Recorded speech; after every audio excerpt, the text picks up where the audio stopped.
intani maanta waxay tahay inaan ku soo gudbinayno aan ku leenahay ogow oo xusuusnow inaad adoon Ilaahay tahay inaadan iloobin wixii lagu abuuray inaadan iloobin maqsadka laga leeyahay inaadan iloobin cidda kaliya wax ku tari karta abaar iyo mushkilad hadaad dareemayso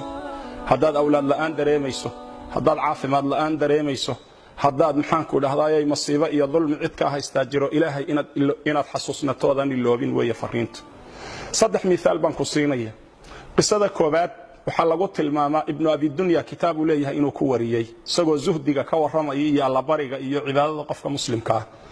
waxa kale oo wariyay Hasan al-Basri isagoo Anas ibn Malik ka wariyay nin ansaariya inuu ahaa nin ganacsada lagu tilmaamay naasik iyo waric xalaal miirad inuu ahaa xilligii nabi Muhammad alayhi salaatu wasalaam ninkaasi inuu maalin maalmaha kamida isagoo safar doonaya soo maray tuulooyinka iyo magaalooyinka deegaanka bani aadamka kamida oo dhinaca Shaam inay ahayd lagu tilmaamay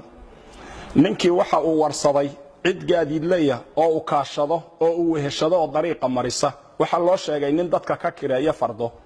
ninkiiba farda iyo gaadiid ka kireeyay ninkaas oo tuugaha asalkiisa yaa markii wadadii dhexda la sii marayay wuxuu wadadan inagu leex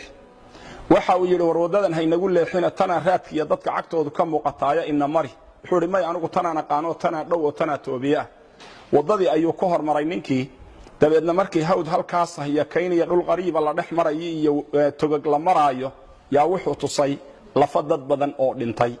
waxa uu ku yiri intaasoo aadama ah aniga ayaa dilay waxaana u qoonsaday inaan furto oo sidaan adiga maanta qaadicu dariiqa kuugu ahay aan maalkaaga iyo dhiigaaga banaysto wuxuu ku yiri maalka iska qaado laakiin dhiigayga ii badbaadi awlaadayda iyo ehelkayga aanu noqdo hooyadayba kaligay dhashay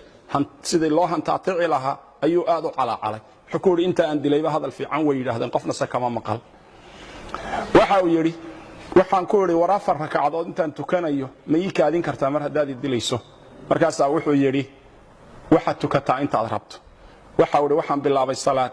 waxaan isku dhaxwaday ducooyin iyo ayad quraan oo qalbigayga ku soo dhacaysay ayada quraanki waxay amman yujibul mudarra idha da'aa wa yakshifu as-su'a wa yaj'alukum khulafa al-ard ilahum ma'a Allah ayada qalbigayga ku soo noqnoqonaysay ducaduna waxay ahayd ya wadud ya dhul arsh al-majid ya fa'alu lima yurid ducooyinkaas ayu akhriyay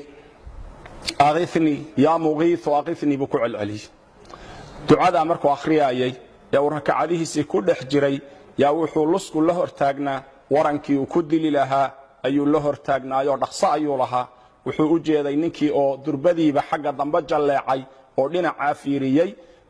isageena salaadii intuu ka baxay buu fiiriyay dabeedna waxa uu arkay nin faras wata oo aad u soo ordayo waadiga iyo toga dhinaca hoose ka soo socda waran ololayana gacanta ku wata ninkii ayaa ku dhuftay markaas uu ninkii dilay waa weydiiyay oo wuxuu ku yiri ilaah baan kugu dhaariyay yaa tahay wuxuu yiri anigu malag baanahay u xil saaran amman yujibul mudarra idha da'aahu wa yakshifu as-su'a wa yaj'alukum khulafa al-ard anigu dadka mudariinta wadooyinku markay ka xidhmaan dadka ilaahay u laabta dadka alla waafajiyo inay ilaahay u noqdaan kuwaas anigu iska rabtaagaa buu dabeedna wuxuu yiri yaa muqiith waqifni marka lahayd albaabka koobaad ee samada gariiray markaas samadana lagu garaacayo garaaceedii ka fadhii weynay buu yiri markaas aniga la soo diray inaan adiga ku kaalmeeyo waaniga ku kaalmeeyay buu miyaan orod yara mar hadaan inta kugu soo ajiiban kuugu imid walaal waxaan ku leeyahay